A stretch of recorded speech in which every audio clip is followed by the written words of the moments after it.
It's Tuesday, November 5, 2024, Election Day in the United States of America. I'm Albert Mohler, and this is The Briefing, a daily analysis of news and events from a Christian worldview. Well, indeed, it is Election Day finally here, although tens of millions of Americans have already voted. Tens of millions of Americans are likely to go to the polls today. And there is at least a projection of a pretty big turnout in terms of historic turnout percentages and raw numbers headed into a presidential election. And that is because just about everyone in America who is watching this election and understands what's at stake, they understand that there are big issues in play. And thus, as I discussed yesterday, if there are people at this point who are undecided, it must be because they are profoundly uninvested in the issues and thus in the future of this nation. But here's something very interesting. As we go into Election Day, what are we being told? We're being told what we've talked about for days, and that is that the election is incredibly close. So close, as I warned yesterday, that you shouldn't take any numbers for granted. You should take none of these numbers at face value, because it takes time to assimilate these numbers responsibly, and we've run out of time. But that doesn't mean that the candidates and their parties and their campaigns have run out of time, or that figures in the media have run out of time in terms of pressing the case that the momentum is headed one way or the other. Frankly, we just don't know. But we're about to know, sort of. Just about every major newspaper and news source, the streaming news channels and all the rest, they are telling us that the race is close, and they're trotting out some numbers in order to try to play some kind of numbers game. But at this point, it is a game. The only numbers that count at this point are the numbers that come down to votes. And that's where the counting is going to become really, really acute. So we're going to talk in just a moment about why the setup is as it is, why our constitutional order is as it is, why we are actually voting in a context that will eventually produce an Electoral College result. That's why we are so concerned with the vote state by state. But that's the way it is. More on that later. Let's just think about when we will know anything concrete from these states. Well, you're not going to stay up all night. Given the way presidential elections work, you don't need to stay up all night wondering which way California is going to go. It's on the West Coast, but I can tell you with absolute confidence that it is going to go for the Democratic ticket. And that's simply because the numbers are already there. Meanwhile, let's come back, say, to the East. Let's look at a state like Alabama. Well, I think I am going to call that one. Alabama's going to go for the Republican ticket. Now, you say, why are you so confident? It is because just of the numbers on the ground, including party registration, previous elections, you can pretty much also figure out that the Trump campaign really has had not much hope of carrying California. There may be some bluster, but the numbers aren't there. And frankly, the Harris-Walz campaign has not been too concerned about fighting over Alabama because the votes there, well, they're not going to get them. So we come back to the so-called swing states. And right now, in 2024, the most important of the swing states, starting with the most important of them all, we have to start with Pennsylvania. But then we go to Wisconsin, Michigan, North Carolina, Georgia, Nevada, and Arizona. Now, as I mentioned before, there have been in most presidential races like this two claims made. One is that it's an extremely close election. Everyone has an interest in telling you it's an extremely close election. Why does everyone have an interest in telling you that? Well, in this case, I think it turns out also to be true. But the reason why they have an interest in telling you this is that the news media, well, it has absolutely no reason to tell you that this is an election that's going to be boring. No, this has to be a nail-biting, thrill-a-minute election. In this case, again, probably so.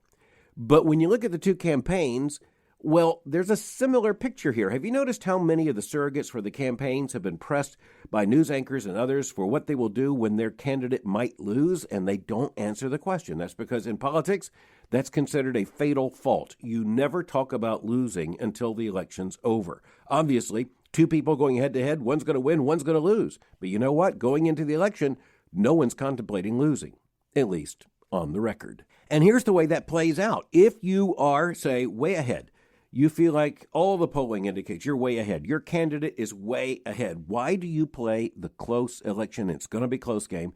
It is because you need your voters to turn out. It's a huge problem when voters don't turn out. If they think the thing's already done, the cake is baked, they might stay home. Well, you need them to vote, so you need to tell them this is going to be close. On the other side of the equation, if you believe you are behind or your candidate is behind, you got to say it's a close race so that your people don't give up and not vote. So both sides know they got a problem. If they're too much ahead, some of their people won't vote. They're not so far ahead, if ahead at all. Then if they're behind and their people hear that they're behind, there's a concession that they're behind, there's a motivation for those people just to stay at home because they can't win anyway. So everyone's going to tell you that the race is very close. I'm telling you that the race is very close. You know the race is very close, but that's also because of a far more important issue, and that is on the worldview divide, the partisan divide, the cultural moral divide in the United States. The numbers mean it's going to be very close. So here's what to look for, and I think it's great when Christian families and Christian friends can gather together and watch the election results come in. It's a lot more satisfying when at the end of a Tuesday night on Election Day, you know who has won virtually all the offices and how all the ballot questions have turned out. That is less and less likely. So let's talk about why that's so, and let's talk about how we are to process what is going to take place tonight. Let me get to the fun part first. If you want to see the direction that the election is taking, and you want to see verifiable signs of which way the vote seems to be trending, you need to look at two states. Those two states are Georgia and North Carolina.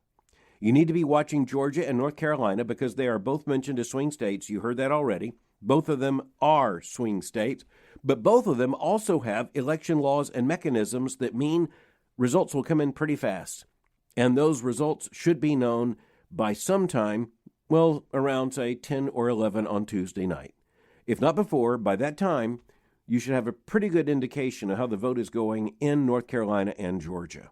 Now, both campaigns seem firmly to believe that if their candidate wins both North Carolina and Georgia, they just might come close to running the table. So if you win one but not the other, well, at that point, it's going to be a longer night. Indeed, the election results are not going to be known in full until we get to late in the week, if then. And I must say, I find that a tragedy. It is an embarrassment to a constitutional republic that has all the powers of technology and counting available to us in the year 2024. This is an embarrassment.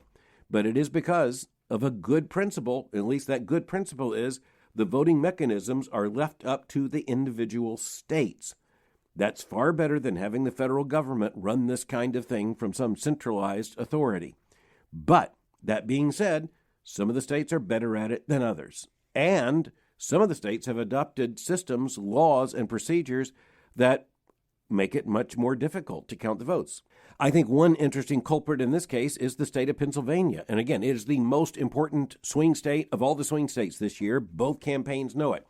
But it could be that we will not know the winner in Pennsylvania until not only days after the election, but frankly, it could be a week or so. They're warning us about this already. Folks close to the ballot counting system there in Pennsylvania say the chance of knowing how the Pennsylvania vote is going to end up on Tuesday night, those chances are virtually zero. And I'll just go back to say, I think Pennsylvania bears responsibility for this. I think the fact that they have adopted legislation that says that votes can't be counted until Election Day when so many people are voting early and so many people are voting by mail, I think that is a huge, inexcusable problem. Pennsylvania, you have a problem. You knew it years ago, so the fact that you haven't solved it means that the electoral majority there in Pennsylvania in the state government doesn't want to solve this problem. You know who you are. Now, moving across the country, time zone by time zone, another key swing state is Michigan. And at least by sometime tonight, we are likely to know the vote in Michigan.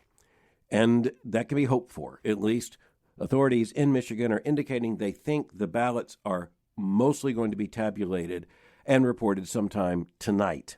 And so as you look at Michigan in that sense, it's to be compared with the state of Wisconsin, a neighboring fellow swing state, also very important to this election, but authorities there are saying that it is unlikely they will have any kind of final numbers tonight. It's more likely that they'll be coming in tomorrow, if not later. Again, that's a problem, but at least they're not saying it's going to be a week from now. As we move across the country, again, it matters how folks vote in Alabama and Mississippi, but you know that already. Both campaigns know how that's going to turn out.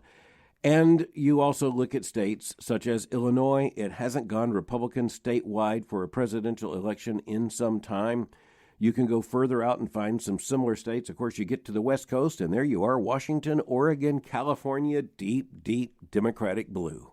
So one of the fun things you can do as a Christian family or as Christian friends gather together is you can get a map. You can put state by state the number of electoral votes, and as the results come in and as the map becomes clarified, you can have the fun of watching how the American presidential election system works. Of course, there are other races. We're going to have to be paying a lot of attention to the House races, not only because of the importance of a House race to an individual congressional district, but because control of the House is so vitally important and both parties are vying for it.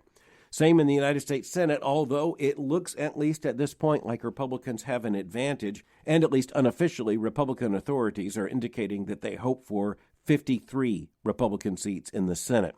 That could turn out to be vitally important, regardless of whether Vice President Kamala Harris or former President Donald Trump is elected president. If Donald Trump is elected to another term, having a Republican majority in the Senate is going to be absolutely key, absolutely crucial to getting his appointments through, and other presidential matters, including treaties as well. When it comes to the House of Representatives, as I said, the financial power of the House is just absolutely massive. So we're going to be watching that, of course, state by state. There are other issues. Of course, there are several governorships that are on the line. But more important from a Christian worldview perspective is going to be looking at the 10 states in which you will have a statewide vote on a matter related to abortion, in most cases, a proposed amendment to the state constitution liberalizing abortion laws.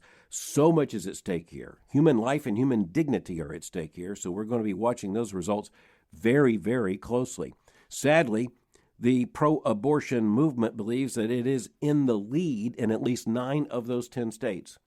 The one state in which it might not be in the lead in terms of really believing it can go over the line is the state of Florida, where a very bad proposal about a constitutional amendment is on the line, and it probably has majority support, at least according to polling, but it requires a 60% vote in order to successfully amend the Constitution, and we can certainly hope and pray it does not reach that. So you're putting together your map of the states, you're assigning the electoral count, you're looking at the big questions, you have the 10 states that are looking at abortion measures. You're going to be following all of this through the night. Some of the results will be known tonight, some of them will not, and that can be frustrating, but we're all in the same situation. We're going to have to wait and see as the votes come in, and honestly, we're going to have to watch how it's all done, because there are huge issues at stake, huge voting counts at stake.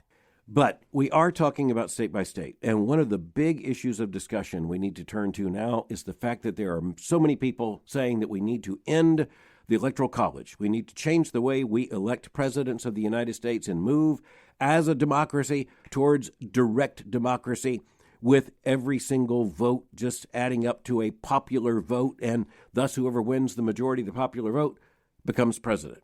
Okay, we don't do it that way. Why not? Well, in order to understand this, we need to go back to the Articles of Confederation and the young government of the colonies trying to work together in a national sense under that document. One of the limitations of the document, by the way, the nation was not going to be able to move forward under that constitutional system, simply because the Articles of Confederation produced a very weak federal government. Too weak for the nation to be able to continue to grow. It was already facing a debt crisis. It had no one who could make the really hard decisions.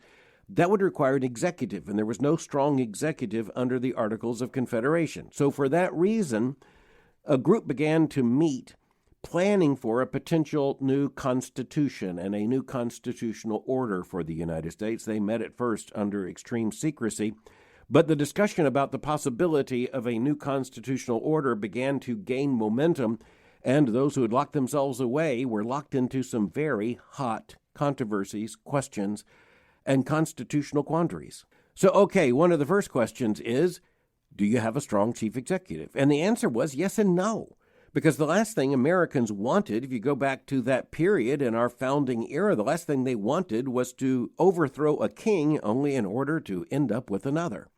And so they wanted an elected executive, and eventually, of course, we came up with the 3 separate branches of government, but there were battling impulses that simply had to be met.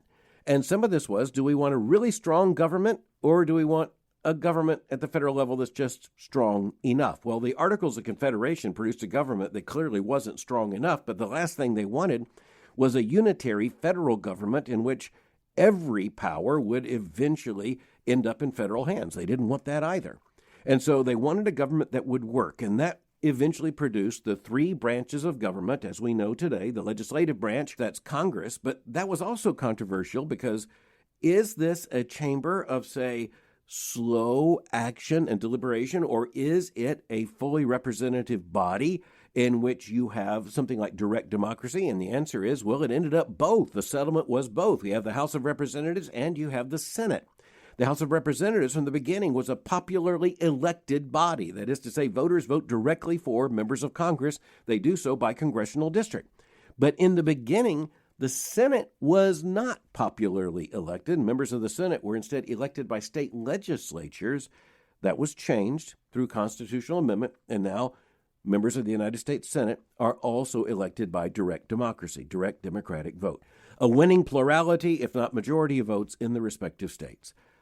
But then that leaves you have an appointed judiciary, you have an elected House, direct representation, you have an elected Senate, now also directly elected by the people of the respective states. But what do you do with the presidency? How do you end up with an executive branch?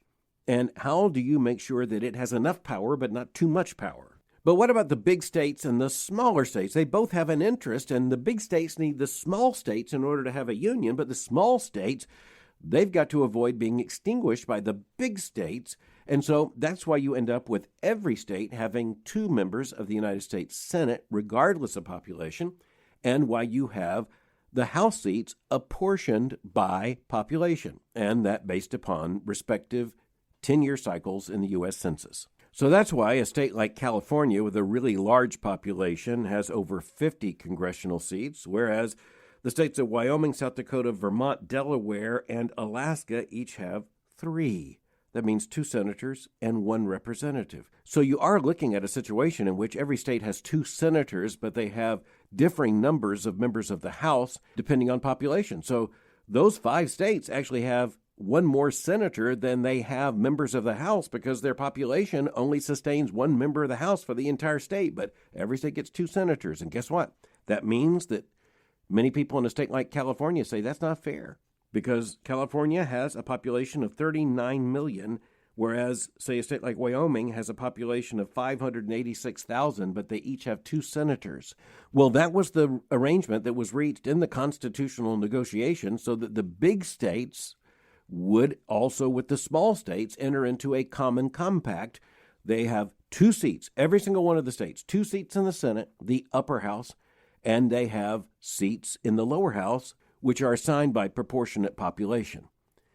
When it comes to the Electoral College, the election of presidents of the United States, the big question was, well, which way is it going to be? And the answer was both. The settlement was eventually reached. There were those who were arguing for the direct election of presidents of the United States simply by majority vote. The same way you elect, say, a congressman, you would elect a president. The states would be all just grouped together in one national vote, and whichever candidate gets the most votes would be president. But that is a very dangerous situation. But hold that thought for just a moment. The other idea was that Congress or some very small group would elect a president, because after all, you don't want the wrong person getting into that office. And so the eventual settlement that led to the Constitution as ratified called for presidents to be elected by electors. They would be gathered into what was known as the Electoral College. And at the level of the Electoral College, apportioned by the total number of congressional seats plus the 2 senatorial seats, that would mean that state would have X number of Electoral College votes. The Electoral College would be the combination of those votes in such a way that whoever gained a majority, and right now that means the winning candidate has to have 270 electoral votes. That's 435 seats in the House of Representatives plus 100 seats in the United States Senate plus 3 seats in the Electoral College, 3 votes in the Electoral College assigned to the District of Columbia. So that's 538 if you're doing the math. The candidate who gets to 270 is the candidate who's going to win. Now, why is that better than the direct election of a president. You've got people who are calling for it. Erwin Chemerinsky recently published a book entitled No Democracy Lasts Forever. He's the dean of the law school at the University of California at Berkeley, very liberal figure. And over again, when he talks about the need for a change in our Constitution, he refers to the founders having a, quote, strong distrust of democracy, end quote. Well, indeed, there's a strong distrust of direct democracy.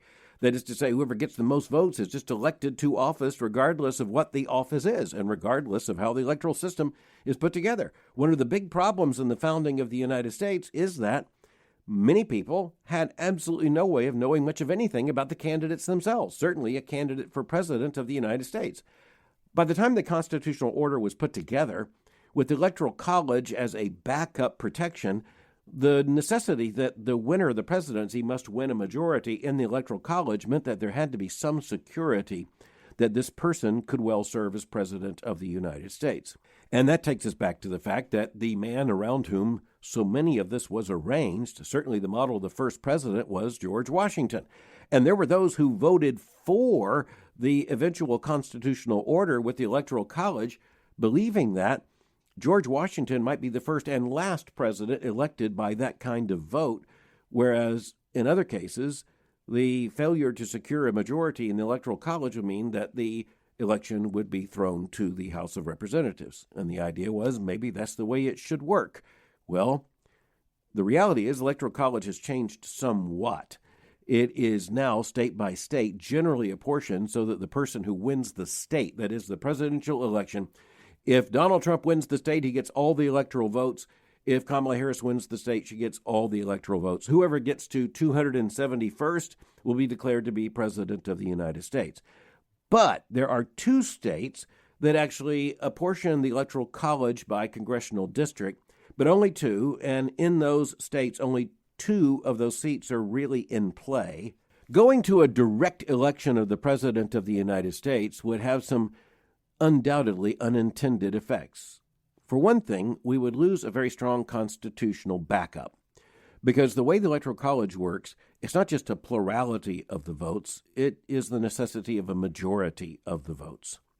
And you could say, well, that's one of the reasons why we have a two-party system, and the answer would be yes, that is basically why we have a two-party system, and why, when you have a multi-party election, and you could just go back to the 1990s, think Ross Perot, that becomes a complicating factor. But no one outside of those two parties has won the presidency since the emergence of the modern party system, period. And our constitutional order, with the one exception of the nation of Iceland, in terms of modern nations, the United States has the longest-serving intact constitutional document, and that's because I believe its strengths are so apparent. The Electoral College, I believe, is a strength. And eliminating the Electoral College and moving to something like what will be called direct democracy and electing presidents means that you will have much more volatility. For one thing, you would sense that there must be a requirement to have a majority, not merely a plurality. So in this kind of system, you would likely have more than two candidates, because why not? In virtually every system where this kind of open system pertains, you do have multiple candidates, and that means that it is less likely at any time that you would have someone win an absolute majority, but you don't want a chief executive that doesn't have the election by a majority, so you would probably have to have a runoff. Can you imagine voting today and then coming back, say, a month from now to have to do it all over again? I don't want that either. One of the reasons you hear some people say that they would like to replace the Electoral College is, well, they say, look at the electoral map right now. You are talking about 7 swing states. Look at where the two campaigns have been spending most of their time. It's not going to be in a state not on the swing state list. You're not going to see these folks down in Florida. It's going to go Republican. You don't see them in a state like Mississippi. It's going to go Republican. You don't see them in a state like Massachusetts. It's going to go Democratic. Same thing when you look at some other states. They're going where there's an opportunity to decisively change the electorate and to win. And you say, like the governor of Kentucky recently said, Andy Beshear, a Democrat, he said he wants to call for the elimination of the Electoral College because Kentucky's being slighted. And Kentucky is being slighted. There's virtually no reason for either of the campaigns to come here. Donald Trump won in Kentucky by a massive 2-digit margin in 2016 and in 2020. There's a reason why the vote in Kentucky is really not in question. The governor of Kentucky was more or less saying it's not fair that the candidates are spending so much time in this limited number of swing states. If you got rid of the Electoral College and went to a popular vote, they'd have to campaign in all 50 states. And the answer to that is, no, that's ridiculous. The exact opposite would happen. If all the candidates have to do is to pile up numbers, then they're going to do so where the numbers are. You're not going to see them in Kentucky ever. Kiss that idea goodbye. Instead, what you will see is the major party candidates without the Electoral College spending all their time in the regions of massive population. They're also going to be spending time in regions where you would have economical media saturation. They're going to be spending time where the voters are and the fishing is good. And that means that the states complaining about being neglected now would be even more neglected then. I do think it's interesting that most of the people who want to get rid of the Electoral College are coming from the political left. And you can pretty much predict this. It is because they are frustrated at the Constitution in many ways. They don't like the Senate either. And so many of the same people calling for an end to the Electoral College are calling for an end to the proportionate representation in the Senate. It's not fair that Wyoming has 2 senators and California has 2 senators. Well, yes, it is fair, because otherwise no one would care what anyone in Wyoming thinks. No insult to people in Wyoming. I'm pulling for you, brothers. One of the greatest recent defenses of the Electoral College was offered by the late U.S. Senator Daniel Patrick Moynihan. He was a Democrat, and he made a really impassioned defense of the U.S. Constitution and of the Electoral College in a speech he gave on the floor of the Senate. He said this, quote, "The single great problem that republics have always dealt with is, as he said, quote, how to persuade persons in power to leave power," end quote. He pointed to our constitutional system, and he pointed to the value of the Electoral College. He warned that destroying it and eliminating it would lead to the fracturing of the United States of America. He concluded by saying this, quote, "I hope the day does not come when tearing the Constitution asunder, we effectively diminish the role of the President of the United States to a man or woman so narrow in his or her base that the opportunity to continue in office, the desire to do so because of the intensity of factions there that brought the person there in the first place, and the narrowness of base that threatens that incumbency, proceed to animate in the presidency the most unpresidential and anti-Republican of temptations." Senator Moynihan eloquently concluded, "We have prospered and endured. Let us hope we shall continue to do so. There is work aplenty before our public councils. Let us get on with that work and leave the Constitution be." End quote. In other words, Senator Moynihan said, you don't like the Electoral College, then get rid of it. But once you get rid of it, you're immediately going to want it back. Well, we're going to see the Constitution at play in a map of the Electoral College, well, today and likely for some days to come. Big issues are at stake, and we know it. And so today I have to end the briefing by saying not only should Christians think about these things in a way that is truly Christian, we need as Christians to pray for the fate and the future of our nation. And no day is that more pressing than today. Thanks for listening to the briefing. For more information, go to my website at albertmohler.com. You can follow me on Twitter or X by going to twitter.com/Albert Mohler. For information on the Southern Baptist Theological Seminary, go to sbts.edu. For information on Boyce College, just go to boycecollege.com. I'll meet you again tomorrow for the briefing.